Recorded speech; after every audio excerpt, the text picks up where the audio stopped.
असलामुअलैकुम। मेरे नाल साहिदा। 2 वारी अगे गुर्दे का ऑपरेशन होया वे। 2 बेटे ने 2 बेटियां ने। आपो तो अपनी शादी हो गई उन्होंने। मैं कल्ली घर विच हाल घरे वाला पूरा हो गया वे ते हुण तेरा मेरा काम करके दवाई लैंदी जो ते हुण इतना पैसा 2 वारी पत्थरी बनी है ऑपरेशन कराया। हुण इतना पैसा नहीं भाई चैक करा लवां ते सारी रात खब्बे गुरदे दर्द होंदा जो ऑपरेशन कराया कामयाब नहीं रही, काम नहीं आंदा ते इतना नहीं गुंजाइश भाई फिर दवाई दोबारा ले लवां। माड़े बंदे जी मंगिया भी कोई नहीं देंदा वे दवाई सही ले लवां।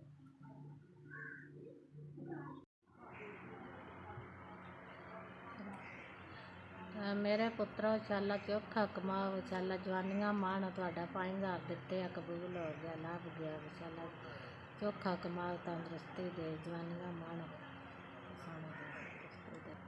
मेरे पुत्रो खामन मेरा फौत हो गया, तेरे मेरा करके वक़्त पास कर दिए। तुहाडा 5000 जले लभ गया वे।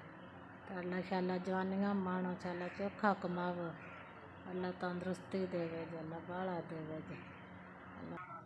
मेरे पुत्रो गुरदे का जो ऑपरेशन होया वे कामयाब ने अगे तेरा मेरा काम करके वक़्त पास कर दी। हुण इतना काम होंदा ही नहीं जो अल्लाह शाला जिंदे रहो, शाला जवानियां मानो।